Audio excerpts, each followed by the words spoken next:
Salomon Morel, funkcjonariusz UB i komendant obozów w Świętochłowicach-Zgodzie i Jaworznie, odpowiedzialny za tortury, głód i śmierć tysięcy ludzi w stalinowskiej Polsce.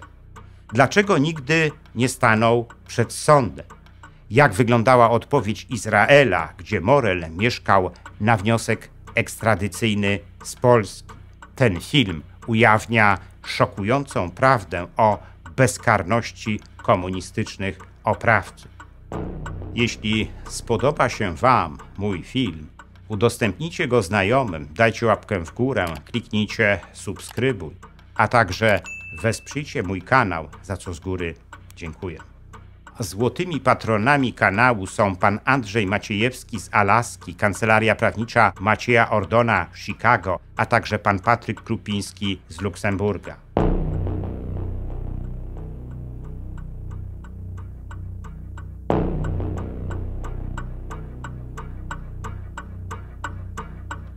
Był 10 lipca 2005 roku.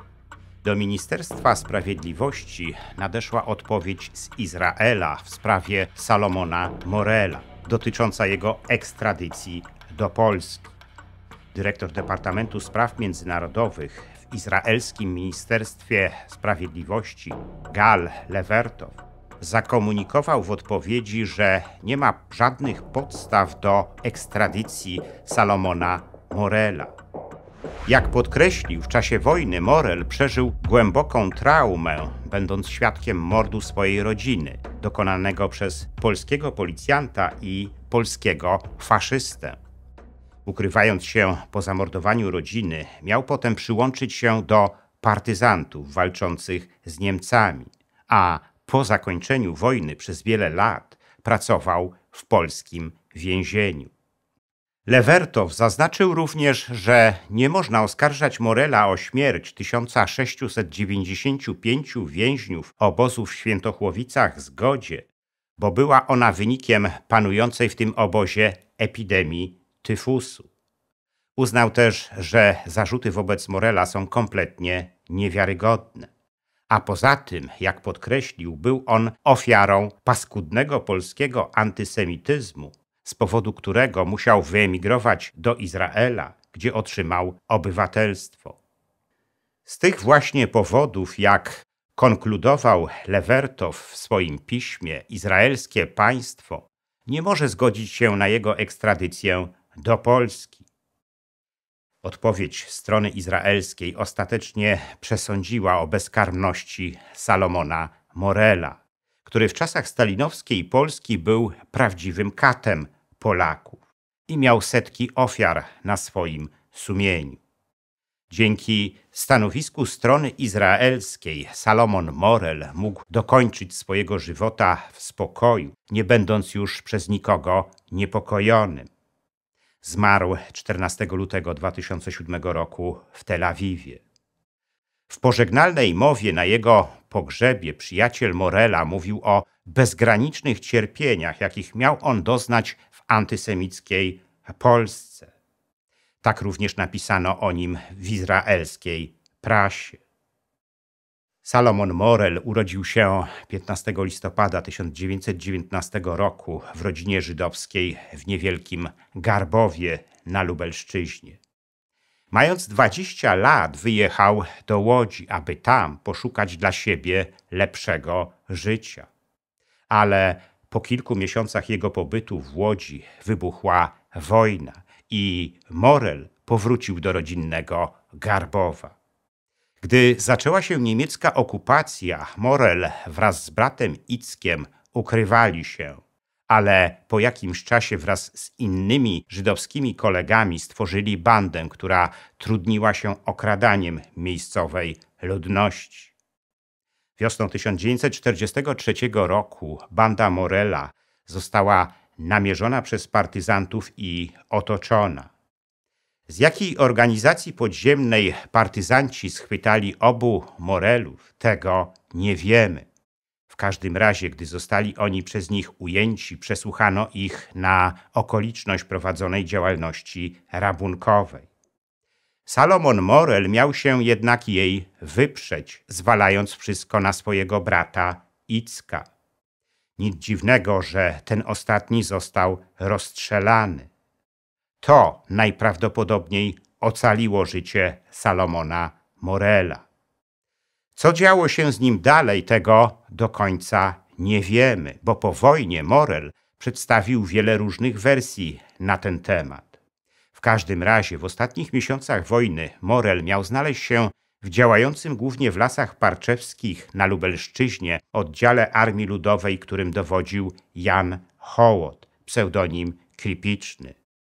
W tym oddziale Morel, jak później twierdził, miał odpowiadać za sprawy aprowizacyjne, co w praktyce oznaczało, że okradał miejscowych z posiadanej przez nich żywności, tyle tylko, że na potrzeby oddziału. W ten sposób Morel miał dotrwać do lipca 1944 roku, kiedy tereny Lubelszczyzny zostały zajęte przez sowiecką Armię Czerwoną. Gdy w Lublinie zainstalował się Polski Komitet Wyzwolenia Narodowego, Morel zaciągnął się do milicji obywatelskiej. Dość szybko został przeniesiony do Wydziału Więziennictwa, który podlegał Urzędowi Bezpieczeństwa. Został wówczas strażnikiem więzienia na lubelskim zamku. Nie cieszył się wtedy zbyt dobrą opinią przełożonych. Ci ostatni wnioskowali nawet o jego zwolnienie z uwagi na mało sumienne wykonywanie obowiązków służbowych. W grudniu 1944 roku przeniesiono Morela do pracy w więzieniu w Tarnobrzegu, ale i tam nie zagrzał zbyt długo miejsca. W lutym 1945 roku skierowano go do specjalnej grupy operacyjnej, która miała zająć się tworzeniem struktur terenowych aparatu więziennictwa na Górnym Śląsku. Dla Morela była to unikalna szansa na awans służbowy. I taki awans szybko osiągnął. Został komendantem obozu w Świętochłowicach, Zgodzie, w którym umieszczono wtedy Niemców i Ślązaków. Najczęściej tych, którzy w czasie okupacji podpisali niemiecką Volkslistę. W tym obozie panowały straszliwe warunki i przemoc. Głodujący więźniowie byli notorycznie bici przez strażników, w tym osobiście przez samego Morela. On sam lubił zresztą maltretować więźniów, co niejednokrotnie kończyło się dla ofiar tego maltretowania ciężkimi urazami głowy, powstałymi po uderzeniach drewnianą pałką. Ulubioną torturą Morela była tak zwana piramida, którą budował, układając więźniów kolejnymi warstwami, a następnie bijąc ich drewnianą pałką, co prawie zawsze powodowało złamania i urazy wewnętrzne. Nie mogło zatem dziwić to, że śmiertelność w obozie Morela była bardzo wysoka. Wielu więźniów wybierało nawet samobójstwo, które uznawało za lepsze wyjście z sytuacji, w jakiej się znaleźli. W sierpniu 1945 roku w obozie Morela wybuchła epidemia tyfusu, która zebrała straszliwe żniwo. Zaniepokojeni tym faktem jego zwierzchnicy ukarali go wtedy za ten stan 3-dniowym aresztem domowym.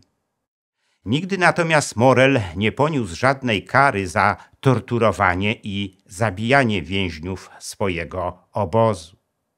Tymczasem z ponad 6 000 więźniów, jacy przewinęli się przez obóz w Świętochłowicach Zgodzie, prawie 1/3 stanowiły ofiary śmiertelne. W listopadzie 1945 roku Morel został jednak nieoczekiwanie odwołany ze stanowiska komendanta obozu w Świętochłowicach Zgodzie. Pełnił następnie różne funkcje w innych obozach, jakie wtedy istniały w komunistycznej Polsce. Kolejny zwrot w jego zawodowej karierze nastąpił w lutym 1949 roku, gdy został komendantem Centralnego Obozu Pracy w Jaworznie. W obozie w Jaworznie przebywali nie tylko Niemcy i Ślązacy, ale także Ukraińcy i Polacy. Potem osadzono w nim również młodocianych więźniów, harcerzy z Szarych Szeregów i innych podziemnych organizacji młodzieżowych.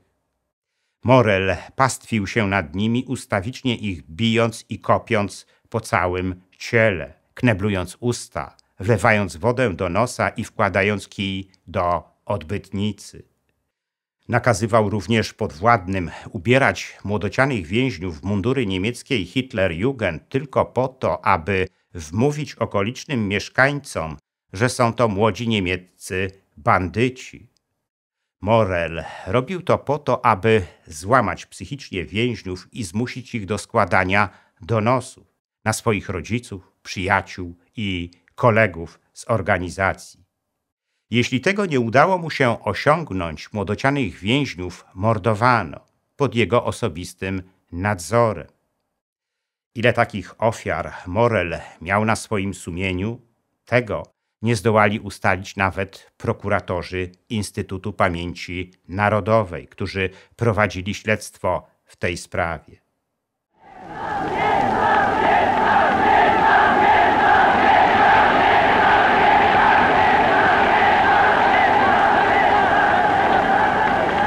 Towarzysze, obywatele!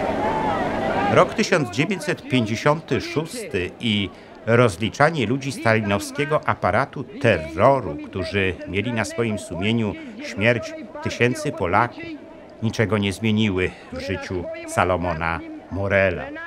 Nadal pracował w więziennictwie dla dobra swojej socjalistycznej ojczyzny, ale już w innych więzieniach, do których kierowali go przełożeni: Raciborzu, Opolu i Katowicach.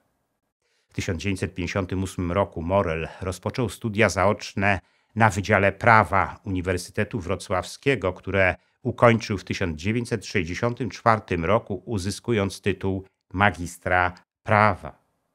To pozwoliło mu awansować do stopnia pułkownika służby więziennej. Przyznano mu też wiele państwowych i resortowych odznaczeń. W 1968 roku Morel przeszedł na upragnioną emeryturę. Zamieszkał wówczas na jednym z katowickich osiedli, które mieszkańcy Katowic zazwyczaj nazywali Zatoką Czerwonych Świń, ponieważ mieszkali tam partyjni notable i ubecy. Żył spokojnie i dostatnio. Tak było do roku 1989, kiedy zaczęły się w Polsce polityczne zmiany. To wtedy Morel po raz pierwszy musiał zmierzyć się ze swoją ponurą przeszłością. Stało się tak za sprawą jednej z miejscowych dziennikarek, która zapytała Morela o jego przeszłość. Ten wściekł się strasznie. Zaczął do dziennikarki wykrzykiwać: dzisiaj nie powinno się w ogóle wracać do tamtych spraw. To powinno być zakazane. Żądam, aby o tym nie pisać. Ale tak się nie stało. Głównie dlatego, że żyło jeszcze wówczas wielu świadków jego zbrodni i mogły one o tym opowiedzieć. W ten sposób pojawiły się kolejne publikacje o Morelu i jego zbrodniczej działalności w czasach stalinowskich. W rezultacie tego w 1992 roku Główna Komisja Badania Zbrodni przeciwko Narodowi Polskiemu, poprzedniczka Instytutu Pamięci Narodowej, wszczęła dochodzenie przeciwko Salomonowi Morelowi i go przesłuchała. Ale zaraz po tym przesłuchaniu Morel wyjechał do Szwecji, gdzie złożył wniosek o stały pobyt, informując w nim, że jest ofiarą antysemickiej nagonki w Polsce. I ten wniosek zostałby pozytywnie rozpatrzony, gdyby nie to, że jego osobą zainteresowały się również zachodnie media, drążące sprawę jego zbrodniczej przeszłości. W zaistniałej sytuacji Morel postanowił opuścić Szwecję i udać się do Izraela. Tam jako ofiara rzekomego polskiego antysemityzmu szybko dostał izraelskie obywatelstwo i wsparcie finansowe izraelskich władz. Mógł więc rozkoszować się życiem w swojej nowej ojczyźnie. A co jeszcze bardziej kuriozalne, otrzymywał z Polski emeryturę, 4-krotnie wyższą od emerytury jego polskich ofiar. Gdy Morel uciekł z Polski, jego sprawę przekazano do prokuratury okręgowej w Katowicach. Ta ostatnia już bez jego obecności przedstawiła mu 9 zarzutów, w tym zarzut ludobójstwa. Sąd rejonowy w Katowicach w grudniu 2003 roku wydał postanowienie o tymczasowym aresztowaniu Morela. Tyle tylko, że ten mieszkał już od ponad 10 lat w Izraelu. Nie mógł więc zostać aresztowany. Strona polska skierowała wtedy do Izraela wniosek o ekstradycję Morela, ale Izrael odmówił jego realizacji. Pismo, jakie w sprawie Morela otrzymało nasze Ministerstwo Sprawiedliwości, było demonstracyjnym pogwałceniem zasad prawa międzynarodowego przez stronę izraelską. Salomon Morel nie był jedynym funkcjonariuszem aparatu komunistycznej Polski, który w obawie przed odpowiedzialnością za swoje zbrodnie uciekł do Izraela. Według Urzędu do Spraw Kombatantów i Osób Represjonowanych takich osób było wtedy w Izraelu około 20. Wszyscy z nich pobierali polskie emerytury, ale po sprawie Morela strona polska już nie występowała do Izraela z wnioskami o ich ekstradycję. Dobrze wiedziała, jak się to skończy.